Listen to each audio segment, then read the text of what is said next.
godina Harargee lixaanaa meesuu magaalaa Asaboottitti jiraattonni dhabamuu bishaanitiin dhabsuu mudatan baha Oromiyaa magaalota hedduu keessatti mormiin qeerroo Oromiyaa cimee itti fufee jira. Mootummaa wayyaanee uummata Oromoo fi sabaa fi sablammoota naannoo Oromiyaa keessa jiraatan walitti naquuf shira xaxaa jira. Jiddu gala Ameerikaa keessatti rooba jimaa roobeen lubbuun namoota 22 dabartee jirti. Kunneen hangafoota oduu keenyatti akkam jirtan kabajamtoota daawwattoota Oromiyaa Miidiyaa Niitoork gaawwan irraa oduu sa'aatii kana isinitti himnaa oduu wajjin Ali Mahammal Fantaalleeti. Baha Oromiyaa magaalota hedduu keessatti mormiin qeerroo Oromiyaa cimee itti fufee jira. Godina Harargee baha magaalaa Awwadaay Watarii fi Aanaa Harmayaa Araddaa Goobee keessatti halkan edaa qeerroon mormii cimaa geggeessaa turaniiru. Humnoonni mootummaa dhukaasa uummata nagaa harka qullaa mormii karaa nagaa geggeessaa turan irratti dhukaasa banuun isaaniitis warroonni sagalee rasaasaa dhagahaa turan ragaa bahaniiru. Gabaasa sabaa fi maalee Barrii Yuusuftu nutti hima.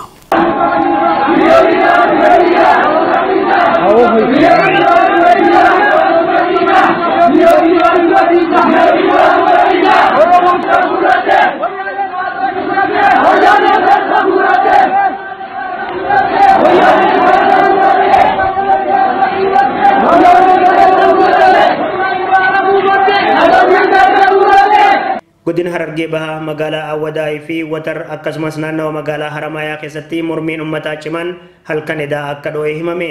Jiraattonni naannichaa akka jedhanitti mormiin uummataa kun magaalaa Awwadaay ganda Muhammad Jaamuu keessatti halkan edaa qeerroon mormii cimaa kaasuu fi dhaadannoolee garagaraas dhageessisaa akka turan Oromiyaa Miidiyaa Neetwoorkitti himan. Humnoonni mootummaa uummata nagaa harka qullaa mormii kana geggeessaa ture san irratti dhukaasa banuu isaaniitis kanneen sagalee rasaasaa dhagahaa turan ragaa bahan. Gama biraatiin waraanni wayyaanee baay'inaan naannichatti bobbaafamuun magaalaa Awwadaay fi baadiyyaa naannoo sanii keessaa duula hidhaa bal'aa geggeessuu irratti argamu. Dhukaasaa waraanni wayyaanee magaalaa Awwadaay keessatti uummata nagaa irratti bane kanaan hanga ammatti miidhaan dhaqqabee hin taane. Bifuma wal fakkaatuun achuma godina Harargee bahaa Aanaa Haramayaa araddoota hedduu keessaa qeerroon heddumminaan Araddaa Goobee jedhamtu keessatti walitti dhufanii mormii wal fakkaataa geggeessaa akka turan odeessi wal qabatee nu dhaqqabe kun ifa godha. Mormii Aanaa Haramayaa Araddaa Goobee keessatti eda geggeeffame kanarrattis dhaadannooleen wal fakkaatan dhageessifamaa akka turan gabaasni kun ifa godha.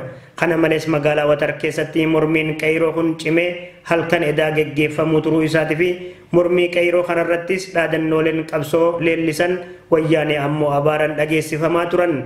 Qabsoon halkanii fi guyyaan qabduu kan jedhan qeerroon baha Oromiyaa ummanni Oromoo bakka jiru maratti boqannaa malee falmaa mirga abbaa biyyummaa isaa geggeessaa jiru cimsee akka itti fufudhaaman.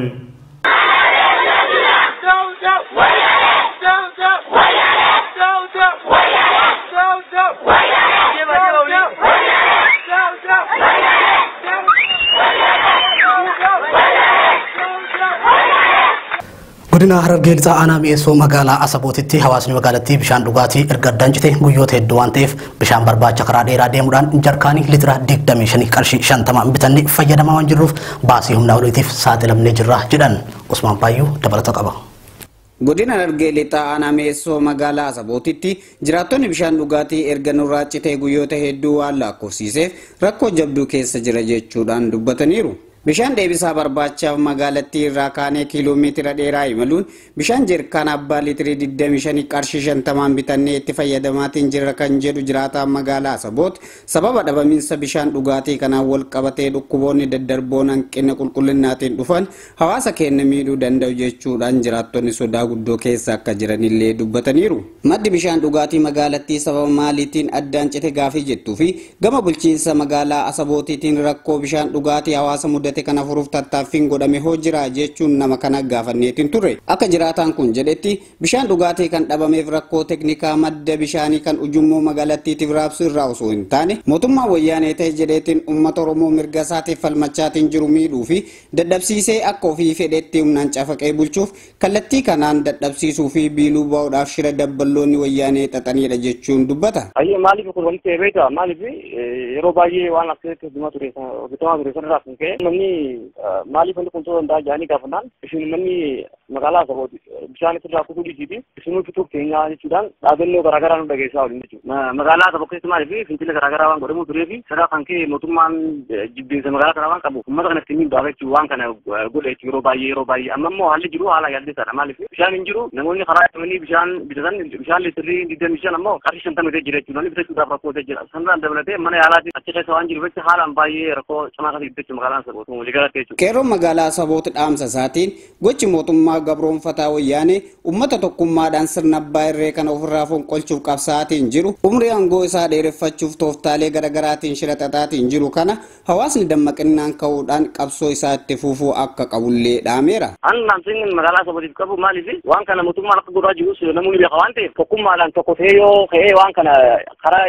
furmaata jirutti yoo kan hojjete wanni kun ni ta'a maaliif wanni isaan hin jiru namni tokko ta'ee waan fedhe gochuu danda'a waan ta'eef tokkoomanii wal dhagaanii wajjin deemanii waan kana yoo iyyatan ta'e karaa barbaachisu yoo qabuudhaan ta'e furmaanii dhufaa maaliif mootummaan magaalaa kana keessatti waan baay'ee godhuudhaaf yaadu jira maaliif qeerroowwan magaalaa kana keessa jiran waliin ta'ee haala adda addaatiin gadi fayyadamuudhaaf addaan qoqqooduudhaaf waan baay'ee godhu jira keessattuu wanni jabaan ibsuu fi maaliif kantiibaan magaalaa Asaboot maaliif ergamtuu mootummaa wayyaanee waan ta'eef haala namtichi kun magaalaa kana addaan qooduudhaaf hawaasa magaalaa Asaboot addaan qooduudhaaf waan ejjennoo adda addaa jiru kanaaf uummanni magaalaa Asaboot haala kanaan tokkummaadhaan fira waan kana fira orkuun jaamu. Shirri akkanaa asiin durallee iddoowwan fincilli uummataa bal'inaan itti gaggeeffamaatiin ture aanaalee hedduu keessatti tajaajila elektirikaa fi bishaan dhugaatii hawaasarraa muruun aangaa'ota sirnichaatiin raawwatamaa akka ture gabaasaa turuun keenya kan yaadatamudha. Tumsa wal bira dhaabbannaa fi deeggarsa lammiilee keenya naannoo Somaalee keessaa qe'ee fi qabeenya isaaniirraa buqqaaniif taasifamaa jiru guutuu Oromiyaa keessatti ammas haala bareedaa fi abdachiisaa ta'e irratti argama. Godina Baalee Aanaa Dalloo Mannaatti hojjettoonni mootummaa waajjira garaagaraa keessa dalagan mindaa ji'a tokko % dhibba lammiilee keenya rakkoo mudataniif gumaachan.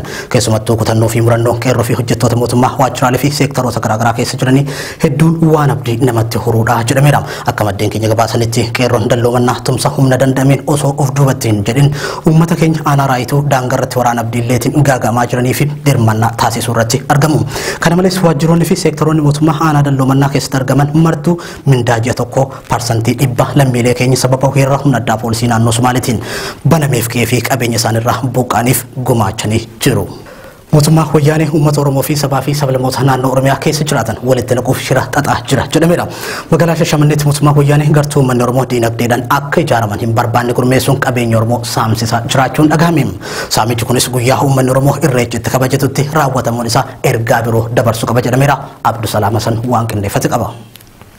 Mootummaa wayyaanee uummata Oromoo dallansiisuun sabootaa fi sablammoota naannoo Oromiyaa keessa jiraniin walitti naquun kisaaraa siyaasaa isaan mudachaa jiru dandamachuuf shira xaxaa jiraachuun saaxilame. Uummata Oromoo carraa xixiqqoo argamaniin daldala keessa seenan qaama sablammoota daldala keessaa baasaa jiru fakkeessuu fi sablammoota gurmeessuun akkasumas qaamolee uummatni Oromoo diinagdeedhaan akka of hin ijaarree hawwii qabaniif ergama kennuun qabeenya Oromoo saamsaa jiraachuun gabaafame.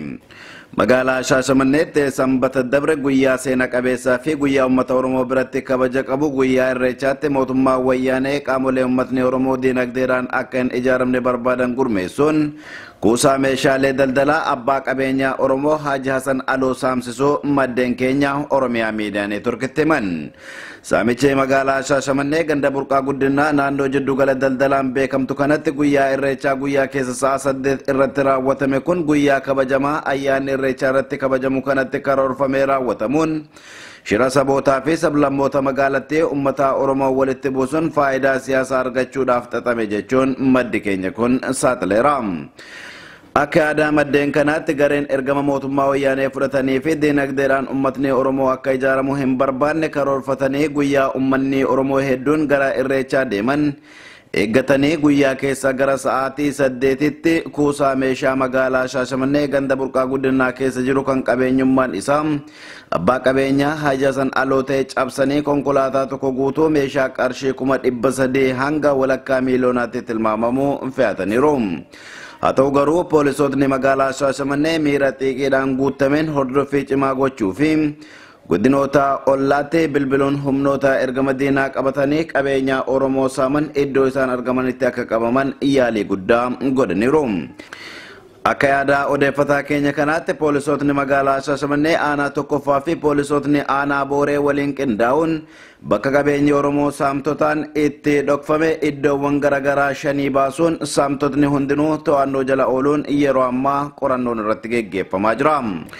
Odeeffannoo magaalaa Shaashamannee irraa argame akka mul'isutti abbaan qabeenyi isaa jalaa saamame kun nama Oromoo daldaltootni Oromoo diinagdeedhaan akka jabaatan kallattii garagaraan jajjabeessaa turee fi dameewwan adda addaatti bobba'uun saba isaa gargaaraa ture ta'uu ibsuun mootummaan wayyaanee namoota akkanaa kanneen irratti xiyyeeffachuun sablammootaaf ergama kennuun uummata Oromoo fi saboota biroo walitti buusuuf shira xaxameedha jedhaniiru. Mootummaa wayyaanee bara dabre bara 2016 magaaluma kana magaalaa Shaashamanneetti saba Oromoo fi saboota biroo walitti buusuuf yaaliin lubbuu dargaggoota Oromoo balleessuu fi rukutuu ture lubbuu dargaggoota Oromoo baay'ee kan galaafate ta'uu kan eeran maddeen hirmaannaa uummata Oromoo fi qooda fudhannaa manguddoota Oromootiin shirri sun fashalaa'uunis beekameera. Qeerroon magaalaa Shaashamannee poolisoota aanaa Booree fi magaalaa Shaashamannee qabeenya ilmaan Oromoo guyyaa seenaa qabeessa kanaan saamame deebisisuu keessatti qooda fudhatan hojii boonsaa hojjettaniitu jechuun galateeffataniiru. Baha Oromiyaatti waraanni mootummaa wayyaanee hawaasa dararuu cimsee itti fufee jira. Godina Harargee baha aanaa Cinaaksanitti waraanni makalaakaa hayyama mootummaa naannoo Oromiyaatti fi godinaatiin ala naannoo Oromiyaa keessa seenuun hawaasa dararaa jiraachuun gabaafame. Akka jiraatan aanaa Cinaaksan OMN itti himetti waraanni makalaakaa guyyoota sadan kan uummata keenya hiraarsaa jiraachuu himanii guyyaa har'aas aangoo seeraa isaaniif hin kennamne ala daangaa ce'uudhaan dargaggoota magaalaa adamsaa jiru. Akka yaada jiraataa aanaa Cinaaksanitti dargaggoonni aanichaa konkolaataa jimaa fe'ee gara Somaaliitti imalaa ture to'achuu fi konkolaattota kanneen gadi lakkisuuf kan dhufan yoo ta'u hawaasni dargaggoota fi makalaakayaan wal fuuldura dhaabbatanii jiru. Bulchiinsa aanaa Cinaaksan poolisiin Oromiyaa fi qeerroon wal ta'uun adeemsa makalaakayaa kan mormaa jiranii fi makalaakayaan daangaa irraa gara naannoo Oromiyaa akka hin seenne dhiibbaa gochaa jiraachuu himame. Abdusalaam Hasantuu gabaase. Jiddugaleessa Ameerikaa keessatti rooba cimaa roobeen lubbuun namoota 22 dabarte jirti. Bokkaa qilleensa wal makate roobe kun osoo jiddugaleessa Ameerikaa hin dhaqqabin dura Koostaarikaa, Nikaraaguwaa fi Hinduraas keessatti lubbuu nama 22 galaafate. Sababa kanaatiin walqabatee biyyoota jiddugala Ameerikaatti uggurri yeroo ariifachiisaa kan labsame yogguu ta'u namoonni 22 caalanis achi buuteen isaanii dhabamee jira. Roobni cimaan kun lammiilee Koostaarikaa 50 manaa ala kan taasise yeroo ta'u kanneen mana isaanii irraa buqqa'an dahoo qophaa'ee keessa jiraata akka jiran gabaasni sabaa himaalee ni addeessa. Balaa obomboleettii fi lolaa kanaan manneen jireenyaa hedduun galaana fi qilleensaan kan fudhatamanis ni jiru. Ujumboo bishaanii caccabuu fi sararri ifaa manca'uun tajaajilli hawaasummaa addaan cituunis gabaasa oduu kanaa kan birooti. Namoonni 8 immoo bubbeedhaan du'anii yoo jiraatan kana malees namoonni biraa 11 qilleensa akka malee bubbisu yookaan obomboleettiidhaan Nikaraaguwaatti lubbuu isaanii dhabanii jiru. Hinduraas keessatti namoonni 3 kan du'an hoggaa ta'u kan hafan hedduunis dhabamanii jiraachuu gabaasni BBC ni mul'isa. Koostaarikaa keessatti tajaajilli geejjibaa fi baaburaatis dhaabbateetu jira. Xiyyaaronni hedduunis balallii isaanii guyyaa kaleessa haquuf dirqamanii akka jiran addeeffamee jira. Gabaasa BBC Faayizaa Iliyaastuu gabaase. Tolee kabajamtoota daawwattoota Oromiyaa miidiyaa Niitoork egaa oduun har'aaf qabannee dhiyaanne kanuma qophiilee OMN biraa wajjin turtii gaarii.